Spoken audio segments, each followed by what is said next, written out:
All right, folks, welcome back. Yankees Unloaded. I'm Jake Ellenbogen. He is Gary Sheffield Jr. And we are coming at you after the Yankees won 7-0 against the San Diego Padres and Juan Soto's return. Man, it's funny. It was only 7-0, Gary. We've seen the Yankees score more than 7 runs before.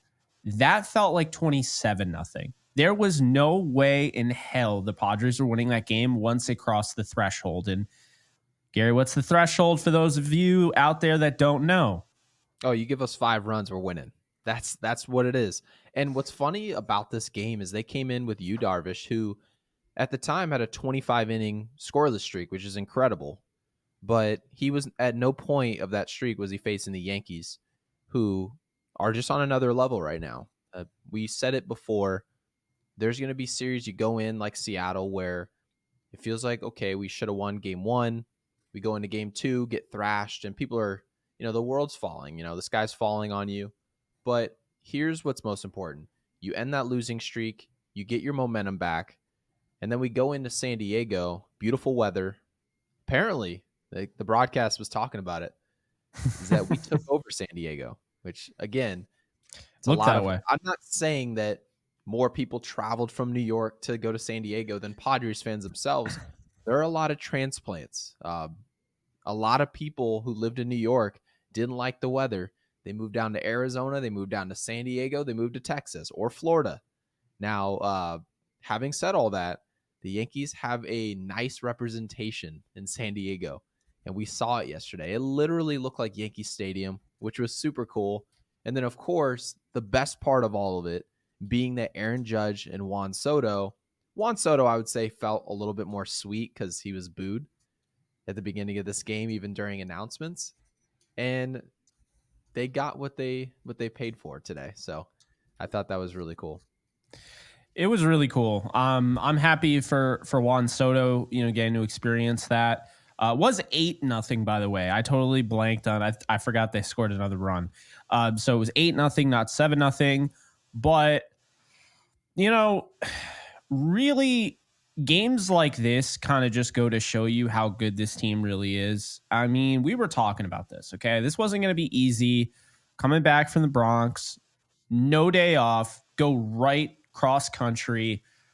And yeah, okay, they played at night and everything, but that's also, you have to factor in like jet lag and things like that. Yankees didn't look jet lagged. They did not look jet lagged at all. The top of the lineup combined for, 4 hits and 2 home runs. Volpe just looks awesome lately. And this team's sponsored by Delta, correct? Yeah, they are. Yeah, we flew Delta first class. I think I don't think the Yankees were feeling the effects. Okay. No. The Yankees showed up to San Diego, and you mentioned the days off, right? It seems like the Yankees play every single day, and if you look at our schedule, we do. We play every day. And that'll lighten up as the season goes on. But the good news is last episode you brought up some players who were coming back, guys like Peraza, guys like DJ LeMahieu. Now, some of these present some issue of who plays, who doesn't. But one thing it does solve objectively is our lack of depth, which you mentioned. And having depth is going to help us in situations like this where we frankly are just not having days off. But a team that's winning, the only thing that can really throw you off track is injuries, lack of availability. Well, these players showing back up and being ready to play is going to help that. So we're just getting better. I know a lot of people are trying to look at where things potentially can go wrong, and I understand that. But having said that, health is like the main thing for this team. Getting players back off the IL is a huge step. Now, we'll get into some other stuff, but you mentioned health, so I figured I'd bring it up. I'm concerned about John Birdie. I haven't seen anything on him that did not look good. And what I mean by it didn't look good is it was the aftermath, because I still have no idea what the hell happened. Looked like a regular play. He's running out of the box, falls down. I'm hoping it was just a cramp, but I feel like we'd already know if it was just a cramp by now. So I don't want to speculate. Michael K was going crazy saying, that could be the ACL. That could be, the Achilles. I got to be honest with you. when an Achilles tear happens, or Achilles ruptures, Mm-hmm. the calf muscle pops. Like you can see it just pop. We saw Um, that with Kevin Durant. yeah, For those of you who we watch the NBA, they mentioned before, hey, this seems like a calf strain. That's what they diagnosed it. And the New York Post actually wrote an article suggesting that this was a calf injury. So eerily similar. Of course, it doesn't mean anything drastic. All we're saying, and yeah, I feel like Jake's saying, is that it usually, like the lower extremities, it's up in the air. Jake, I know it you cover is. football, you cover the Rams, you have a great show, Thanks, and Gary. we know you've dealt with these type of injuries before. You've seen these type of Oh injuries. yeah, Rams running backs have dealt with these types of injuries. Now, of course, there's differences between sports, but the injuries remain the same. So the diagnosis, remember this, remain the same. So we're gonna be cautiously optimistic, but at the same time, when you're talking about a player whose main game is to be fast and be athletic, people talk about it all the time. The one thing this Yankees team can get a lot better at, they can get a little bit more athletic. And I agree with you. I think they can get some guys who can run, who can get the ball rolling. That's why we love Volpe at the top of this lineup. But when a guy who's known for his speed is dealing with leg injuries or calf injuries, as we call them now, it's not good. no. Birdie has had a hard time. You had mentioned this. He's had a hard time playing more than 130 games. I think it was. It sucks. I got to be honest with you. Oswaldo Cabrera was killing it.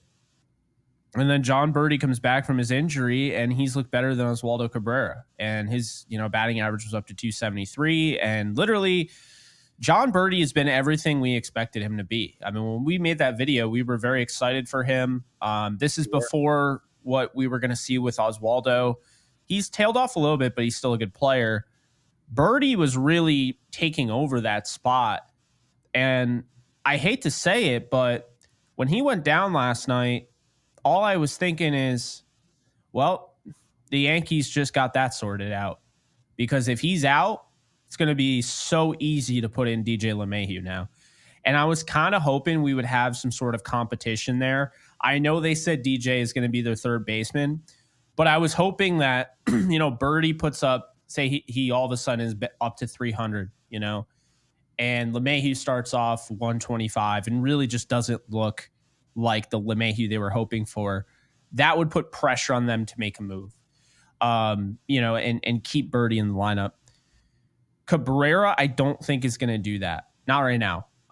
He's going to need to go back to hitting the way he was, and I don't think that's who he is. I think he is a above average starting third baseman. Okay. So you're And I saying think he's above average. So if he's an above average third baseman, Jake, that leads me to question, because is DJ how much above average is DJ LeMahieu at third base? well, that's my thing, Gary. I've been out on the DJ LeMahieu thing from the start of the season. Right. I've said counting on a 34-year-old who has foot issues is not smart. Now, I'm not Mr. Know-It-All, and neither are you. We both were like DFA Giancarlo. We're both talking about the idea of DFAing Giancarlo at one point. And now here he is combining with Soto and Judge, hitting home runs, batting 246. Those three have more home runs than I think I saw today. The Blue Jays? That's wild. Huh? No way. That's what I saw that today. Either the Blue Jays or it might have been the Rays. It was one of those teams. The Yankees, three home run hitters have more than like 3 to 4 teams in the league combined. I guess it doesn't really matter who it was. The fact No, that that's embarrassing. the fact that 3 players on one team, of course, the best team in baseball, but for 3 of their players to have more home runs than the other 6 guys you have combined in your lineup is despicable. That's one. And 2, Absolutely I'm wild. looking at the situation at third base, Jake. I feel like the comment section will kind of agree with me here. I just don't know. So Birdie's shown to me that he can't really stay on the field. He's a nice valuable asset when he does make it on the field. But the Yankees have seen that before. We've been in this position before. A guy is very impactful when he does play, but he doesn't really play often. And so the Yankees have tried to go the other way, kind of go away from the bodybuilder mentality and go towards players who are more available. Availability, of course, being the best ability. Now, if Birdie hasn't Absolutely. shown me he can stay on the field over his career, not just this year, over his career, Cabrera has played well. You described him as an above average third baseman. So that tells me if you have above average players at every position, you're probably going to be a great team. That's my mentality on it. And I don't love putting a guy who's proven he's an above average third baseman. I agree with you on Cabrera, and putting him on the bench for a player who has foot injuries and is 34. Now, I get the Yankees mentality of we're paying this guy $15 million a year, roughly, and we want to get our money's worth. We don't want him to sit down. And according to last year, at least the end of last year, DJ LeMahieu was a very solid player for the Yankees. But having said that, he was a year younger, and he also wasn't dealing with this foot injury to which he is dealing with, right? So we have to cover what is actually happening. And Jake, I agree with you. I do not love taking a player who we would all describe as an above average third baseman overall, speed, contact, the ability to hit the ball in the gap, and honestly, getting a lot better defensively. Is DJ LeMahieu that much of an upgrade at third base to take him out of the lineup and leave in a Gleyber Torres? So we now have a Gleyber Torres, DJ LeMahieu third and second base rotation. What is the answer there? Because obviously we both think Gleyber Torres is kind of 1 foot out the door. The Yankees may not have a spot for him. So He's pushing. Cabrera seems to be a player who's a part of the future because of his age and contract situation. But Gleyber doesn't. Birdie, we don't know. And then DJ LeMahieu, we would assume, is off the team in maybe 2 years, one and a half, 2 years. So I don't really like the way this is teeing up. This is, I guess, a good problem to have because you have a bunch of above average players fighting it out. But I guess where my question is, and you kind of snuck to it before, is DJ LeMahieu really that much better than an above average third baseman in Major League Baseball? I don't know. I don't know about it.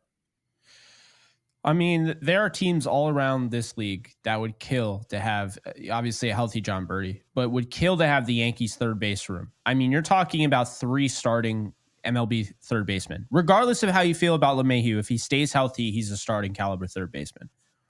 With that said, you were just talking about Cabrera being young.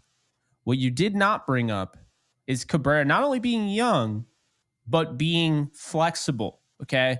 His contract. Now, the other day, Mr. Hal came out and said this is not sustainable, this payroll. And he's right. This payroll is not sustainable. Eventually, they'll have to make some cutbacks. Here's their cutbacks. Their farm system.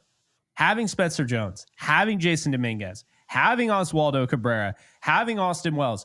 Those guys are going to allow you to keep Soto and potentially even keep Torres, Gary. Got to be honest with you. If they do this the right way, they can keep Stanton, Judge, Torres on a new deal, Soto, Cole, because they got guys like Heel. They have guys like Jason Dominguez who are going to offer what you would hope and expect big time contribution at a low cost to keep your roster somewhat balanced. That's how it's done. It's not just let's spend $700 million on Shohei Ohtani and just keep, spending on players. Eventually the Dodgers are going to have to cut back too, whether people realize it or not. That's why the Dodgers put such an emphasis on getting Gavin Lux healthy. Okay. That's why they see guys in the outfield and say, okay, maybe we don't take the risk that Chicago's willing to take on Cody Bellinger in terms of revitalization, because you have to remember Cody Bellinger is costing them $30 million a year. That's what he's costing the Cubs. Well, the Dodgers have to make decisions. Have we done enough work in our farm system to not replace this player, but get marginal impact to where it's not a problem? And the Dodgers said, you know what? James Outman, we think we can get enough out of him to where this could make sense for us to go big. We can go big fish hunting, essentially. Big game hunting. Go Yeah. get the big guy, and we'll go young over here. And that's the decision. A lot of people don't really pay attention to it. It seems like the Dodgers always just go after the big fish. They go get Yamamoto, Freeman, Betts, but they also were making decisions behind the scenes to say no to other players. They said no to Corey Seager, right? They said no to these various players, Bellinger. They decided to go young in those positions, and when they did that, it allowed them the flexibility to get aggressive later on. The Yankees are in a similar situation. To your point, Spencer Jones, if he joins this team, that's a player who's controllable for 7 years. Like full stop. 7 years of control. Exactly. So when you bring in a Juan Soto at 600 million, that's where people project him. 500 to 600 million. Okay, sounds ridiculous, but how ridiculous does it sound when you have another guy who's adjacent to him in the outfield who's making $500,000 and is also an impact bat? That's how the Yankees get the payroll down while also big game hunting. Yeah. I mean, hey, I'm sitting here thinking that, and I'm going based on what Hal said. At the same time, saying it's not sustainable doesn't mean that they don't stop doing it. It's not sustainable. Doesn't mean the Yankees have ever stopped doing it. Say what you will, even the years you think the Yankees have cut spending, they haven't. They're still among the top 3 every single year. And even if they do cut it, they still will be in the top 3. They're a top market. Now, I look at the way the roster looks right now. Feels like this is the first time I've seen Anthony Rizzo without a 2-hit game, like in a long time. He went over 4. I don't know. Anthony Rizzo just seems like he's been on fire, even though he's only batting 249. No, he has Stanton, been. He's been a solid bat for us. Yeah, Stanton, he's hitting another. Oh my God, that home run, dude, majestic. I mean, you Darvish is a good pitcher. I'm not about to sit here and say, he gave up 4 home runs, right? 4 home runs last night, 7 earned runs, and his ERA is 3.04 after that. Yeah, I mean, that's how good he's been pitching, man. Yeah, it goes to show you what we just did. We went in, and if you watch you Darvish, nothing is straight. Nothing. No.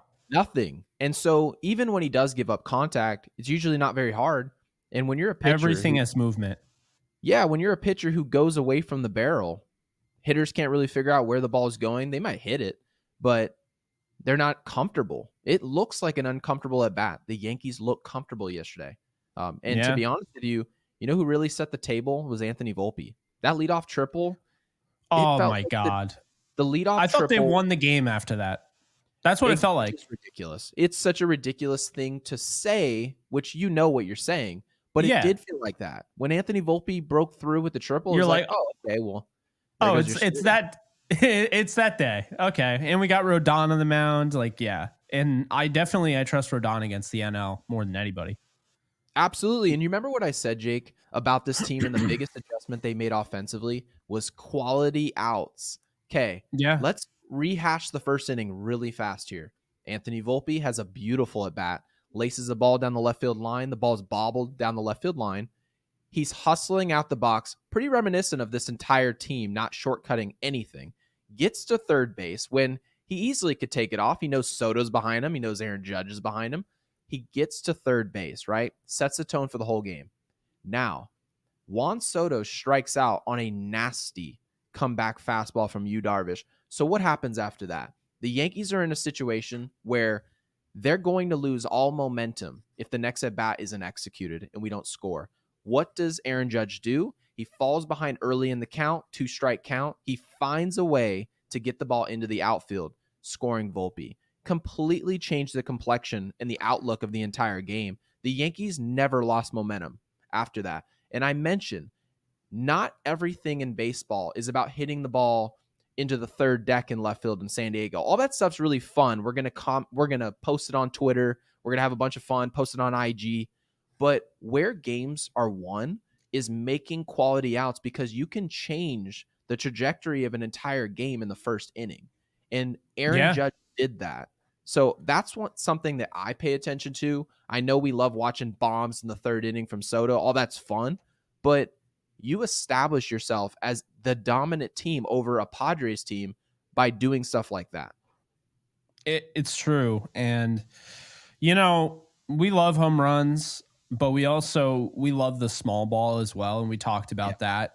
But when the home runs come and you're getting triples and stolen bases out of John Birdie and turning 2 double plays in this game when you've really struggled to turn double plays this year, you'll take that. And right now, Gary, Aaron Judge is third place right now in home runs, behind Kyle Tucker and Gunnar Henderson, who are tied for the league lead at 17. He's got 16. Soto is fifth with 14. And Stanton is seventh, tied for seventh with Shohei Ohtani and Josh Naylor with 13. I mean, obviously Shohei is a completely different animal. He's hitting, 347, I think it is, something up there. But, to see Giancarlo doing what he's doing, and I had this realization yesterday, and maybe you've been on this. Giancarlo Stanton is probably going to end up being a Hall of Famer. People don't realize that. He's 85 home runs away for cementing it, because I don't know a single guy who, obviously the steroids and everything, but a single guy who has hit 500 home runs and has not made the Hall of Fame. I mean, maybe you do, but I don't. Right off the top of my head, I'm not thinking of anybody. Yeah, I the only person I can think of is Eldad. That's pretty much it. Hitting 500 home runs is supposed to cement you into baseball. Well, I mean, Barry Bonds. Now, of course, that's what I meant by that, by the way. Barry Bonds. All narrative driven. If you're liked, which Giancarlo Stanton is very liked by the media, by the way. A lot of people don't really realize this. Stanton has been fantastic as a Yankee in terms of the mentality of the game, which is really all it is accountability. That's all Yankees fans ask from you at all. They play hard, be accountable. Be accountable, play hard. That's it. Probably why everybody turned on Joey Gallo, because he was barely there and he went and, cried to the media about it. And he was Giancarlo has been booed incessantly. I can't even say the word. It's not even coming out, but he's literally been booed nonstop. I will never boo anybody. I don't believe in booing culture. That's just me. But he's been booed nonstop. I even said, and Gary, we talked about the potential of him, like we mentioned at the top of the show, getting DFA'd. Now, that doesn't mean I've been rooting against him. That doesn't mean I didn't believe in him at any point. I have. And there have been times where he's the only one hitting in October. So right now, at age 34, the same age as LeMahieu, this guy who's had injury after injury has, knock on wood, kept himself healthy, played 46 of the 53 games. It's up there. I think we're 53. Yeah. 53 games. He's played 46 of them. The ones he hasn't played, those have been days off. Yep. Stanton has become the star that he used to be. He has reclaimed his stardom. He will be an all-star. Now, I laugh at that, because he could have a horrible second half, but he had a good first half, so he's an all-star. Anyway, point I'm making here is you already knew what you were getting with Aaron Judge and Juan Soto. Nobody in New York was like, when they got Soto, Soto, I don't think he's going to do it in the Bronx. I think he's going to hit 212. No one thought that. So you kind of lock those guys in like they are going to be great. They're both going to hit 40 bombs potentially between the two of them. But then you had Anthony Volpe, and you're like, I don't know what to make of Anthony Volpe. You and I were very high on Anthony Volpe. We believed in his potential. We believed he could have a really good year. But I saw some other people that were like, I don't know. He's got some questionable things that I noticed, some trends. And yes, those trends came back during his slump. But what's more important is he broke out of them during this whole 17-game hitting streak. Then you have guys like Glaber coming into the year, who was your best hitter last year. right? And you have the promising addition of Alex Verdugo, who just puts the bat on the ball. And you're like, oh, that's new. And then you have Rizzo. And you're like, well, you keep thinking back, like Rizzo was probably hitting better than he's ever hit before the concussion. So you're like, if he But could we get didn't back really to know. that.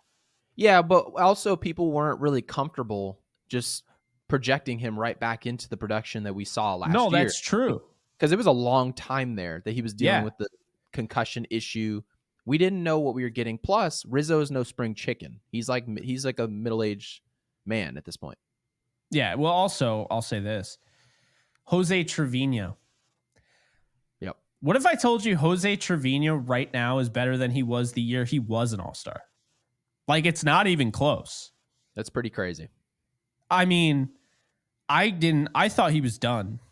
I thought he was done. Now you have Stanton. And this right now is why, I mean, Stanton's OPS is 32nd in the league, Gary. It's 816. Yeah, it's pretty good. You know, a lot of takes that I did see, I will say this, because there are going to be a lot of people who say, specifically podcasters, content creators, they'll say, oh, we didn't give up on Giancarlo Stanton. But here's what they actually did. Okay, let me tell you what they actually did, Jake.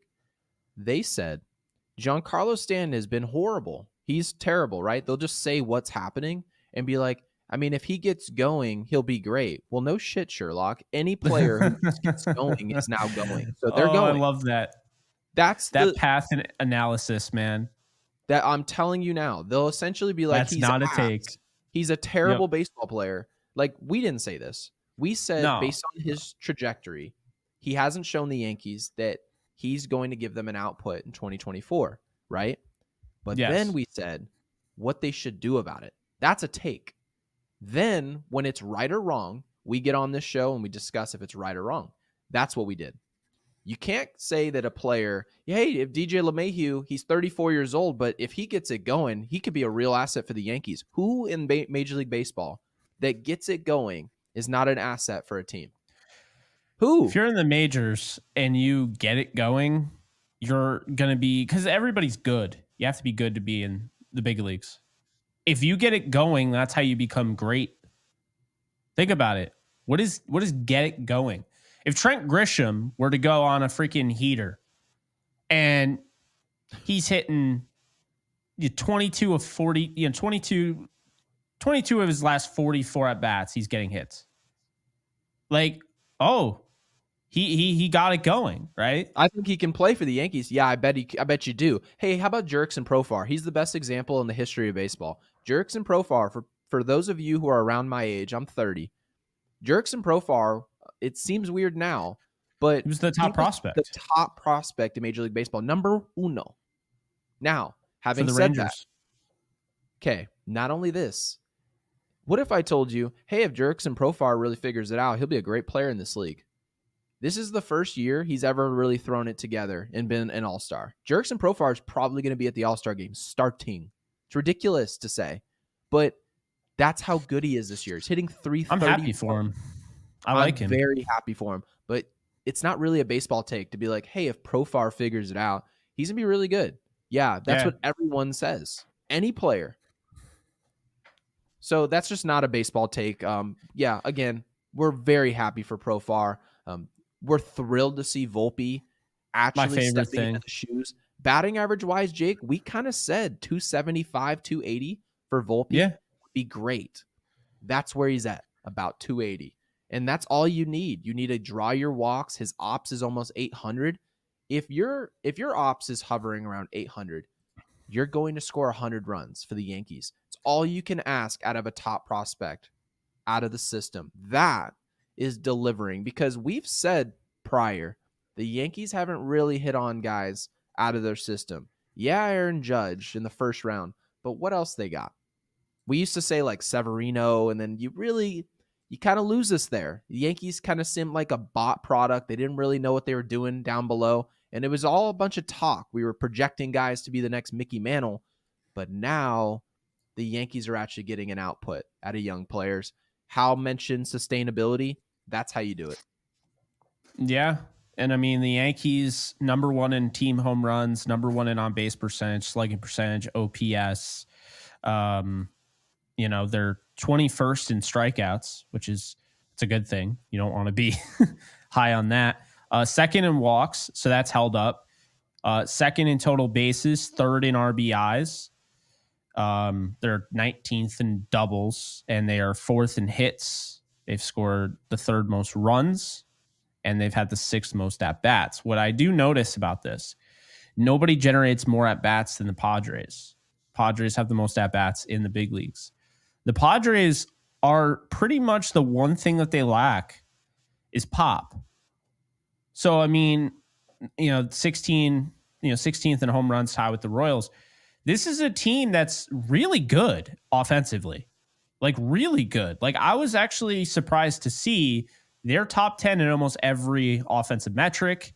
They're fourth in batting average, tied with the Yankees at 257. So, yeah, I mean, this is a good barometer to go on the road without any off day and just, go out there on the West Coast. You did it with the Diamondbacks earlier in the year. I believe this is the second time all year that they've gone to the West Coast. And it's fun to watch because, right now, the Yankees have the second most wins, only behind the Phillies right now. They have 36. The Phillies have 37. That was my World Series prediction. Really? Yeah, Philadelphia, New York. Mine was Yankees, Dodgers. I feel like this is the year. Baseball needs it so bad, and people. I will say this. What? People hated on me. Like, I don't know if you saw that tweet that went viral. I was like, what'd you say? I said, baseball needs this so bad, and it was Yankees, Dodgers, and all the Phillies and Orioles fans were like crying. Oh, for the love of God! How could you? Okay, let me defend against the whole Orioles thing first. How can an Orioles fan, like, beautiful story, right? You built through the draft, although you tanked to get those picks, but yes, you built through the draft because you still have to draft the pick correctly, right? There's a lot of teams you have to develop guys in the farm system too. To be fair, there are a lot of teams that selected number 1, number 2, number 3. The Rangers took Jack Leiter. Jack Leiter is the worst pitcher that's ever touched a mound within his first 3 starts. That is the statistical fact. Okay, they took Jack Leiter. Okay, so it's not just easy to select talent, right? And Jack Leiter, of course, can turn it around. But I'm just telling people that just because you select number 1 doesn't mean you have a great player. But having said all that, an Orioles fan cannot possibly say, what would be really good for baseball? Better than Yankees, Dodgers, to have the Orioles in there. Are you high? At least get honest with what's happening. It doesn't mean it's awful to see the Orioles. I'll watch that. I think that would be fun baseball. But would I rather watch Orioles, Dodgers, or Orioles, Phillies than the Yankees and Dodgers or Yankees and Phillies? Are you kidding? Get serious. You know what's funny? What's funny? I'm noticing something. My football acumen is going to come out here. The Orioles are the Detroit Lions. I wouldn't be surprised if the Orioles never win anything. I wouldn't, because they are that team that everyone's trying to force as the feel-good story. They're trying to force it, Gary. And they're a good baseball team. But we're kidding ourselves if we say they're better than the Yankees right now. I mean, the Yankees are almost top 5 in every metric. Every metric. Pitching, hitting. Okay? Wait, what was that first thing you said that we're better at? What was it? It started with a P. What? Pitching? Oh, yeah, pitching. Yes. Who's that guy who hasn't touched a mound yet? I don't know. Who is it? Mr. Garrett Cole. Explain to me exactly. If we have the best pitching in baseball and we're adding, tell me this. Name me the second best rotation in Major League Baseball right now. If they added Garrett Cole, what would you think of him? You would say, this team is nasty. That's what the Yankees are doing. Now, the Orioles are a fierce competitor. They very easily have the talent to surpass the Yankees in terms of the division. That's why the Yankees need to be taking this as serious as they clearly are. But of course, the Orioles still have to get it done. You can't just say, well, they did it the right way. There's no right way. I get that. And we could challenge we could challenge the whole process too. Like I said, we could play devil's advocate here and say, okay, yeah, the Orioles had to develop these guys in the minors and all that. That's true. They also were given these guys as well. And now we have this weird freaking, they decided to make the draft have a lottery, which is terrible. And they also, keep in mind, have been screwing over the teams that spend money on free agents. So, the Yankees last year, they win 82 games, 81 That's right. games around that. And they're picking 26th as if they just, they were in the playoffs last year, which wasn't the case. And the Orioles have a better pick than they do. And spending money was viewed as the wrong way to do it, which is and ironic. Then the competitive balance. Remember that, Gary? We talked about, we had a whole freaking thing on that. Competitive balance picks. So the Orioles have been gifted these second round picks essentially for years. So did the Orioles do this? Yes, they have a lot to do with it, but the league does as well, the way it's shaped up. And I'm not complaining if you want to balance these out, but the Dodgers also used a loophole to kind of ruin that balance, doing what they did with Ohtani's contract. Which, by the way, I was perfectly okay with what they did with Ohtani. I kind of wonder why we don't do it. That was my question. It's not illegal, so I have no issue with it. I don't have an issue. It's Bush League, I guess, but at the same time, a poor commissioner allowing that to happen by having that loophole out in plain sight, that's on the commissioner, not the Dodgers. I played baseball in high school, okay? And there were all types of kids that found their way all to the same high school and were playing on the same team. Now, if you look at where they were regionally, where they actually lived, they were getting all types of exemptions to get themselves to be able to play for that high school. No one was complaining, okay? These are the type of advantages. Like, you can kind of figure your way to loophole. If you want to build a great team, you'll find a way to build a great team. That's just all it is. Yeah, absolutely. So yeah, I mean, to wrap this up, like, if you guys don't even follow football in that whole analogy, because I didn't want to just throw it out there and be like, well, you never said anything about the Lions. The Lions are that team that for years they were bad, just like the Orioles. And, they made that trade with the LA Rams. Rams won the Super Bowl, and the Lions got Jared Goff. And obviously that wasn't really the main thing. It was they got a bunch of picks, right? Yes. And now they're like the Orioles in that they are the team that everyone kind of felt bad for. And now they're the team that people think can win it all. And it's not to say they can't, but it's like the Orioles underdog, mentality or this label that was put on them. Same with the Lions. In my opinion, I think it's expired.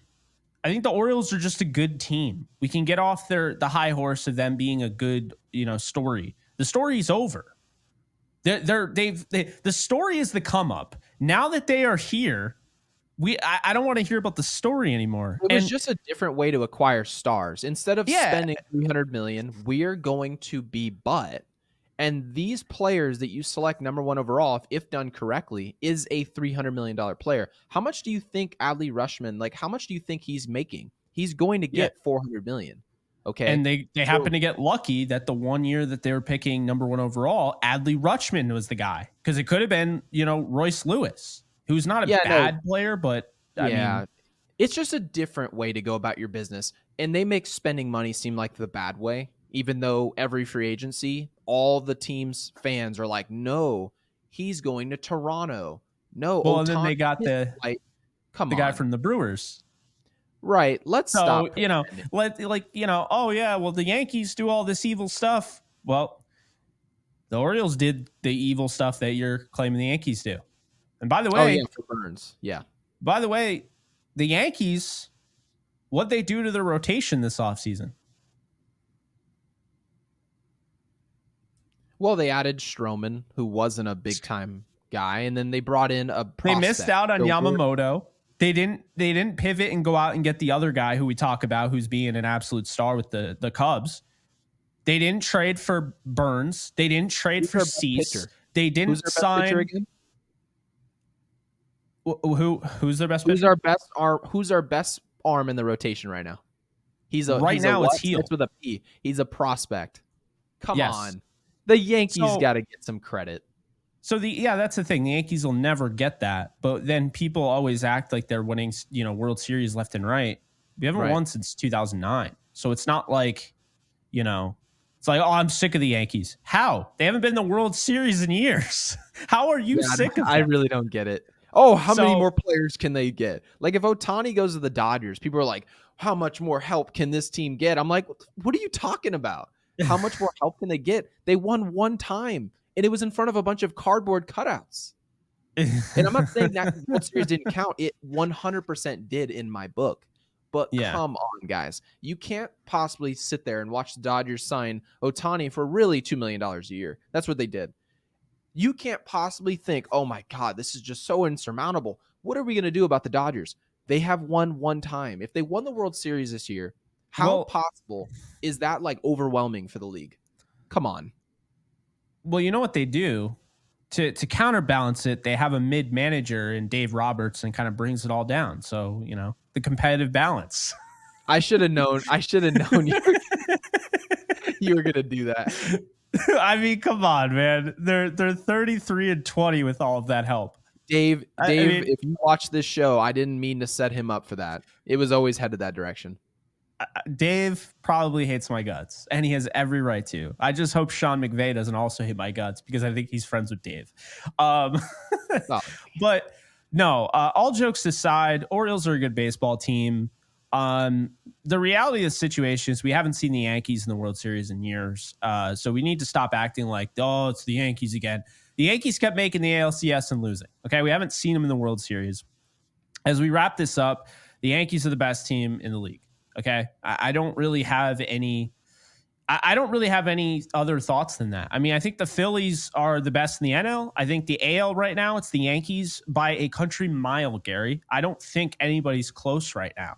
Now, the Orioles have the bragging rights of, winning that series, but I really think they got the Yankees at a good time for them and a bad time for the Yankees. And I think the next series, the Yankees are going to be ready to go. But the thing that I'm most looking forward to is you and I at Yankee Stadium, Yankees Dodgers that weekend. Yeah. Don't know which game we're going to, but one of those games, and it is going to be an absolute blast. And that to me will be a World Series preview. Yeah, and Jake, let me just to wrap this up. Last thing I'm going to say, little preview for today's outing. Marcus Stroman against Dylan Cease. When you said earlier in the show that the Padres lead the league in at bats, that tells me that they're a good offensive team, but it also tells me they're not walking. It's not a team that takes the walk. Okay, Juan Soto being off the team, they're a free swinging organization. They're kind of what we described Toronto as earlier this year. Marcus Stroman fares very well against teams that are free swinging. He wants an expanded strike zone. He wants guys to offer at pitches just off the plate. I'm not saying Marcus Stroman is going to pitch well today. I'm just saying the style of play that the Padres use and deploy, it is in his favor. So the Yankees have a huge test in Dylan Cease. Dylan Cease's ERA is hovering around 3. He's been dominant, to be quite honest with you. He's going to be a challenge. They had a challenge yesterday in Yu Darvish. Dylan Cease is that today. Absolutely, man. You couldn't have said it any better. Appreciate you. Appreciate everybody for watching. We're continuing to grow. Almost at 550 subscribers. Yeah. So slowly but surely, but I think, it's going to start to mount. We're going to put out more content, more sub content, more of the shorts. We're still trying to find a rhythm, and yeah, man, I'm really excited about the future of the show, and we're really excited, see all your comments. You guys are great, and we'll see you guys in the next one. And like this video.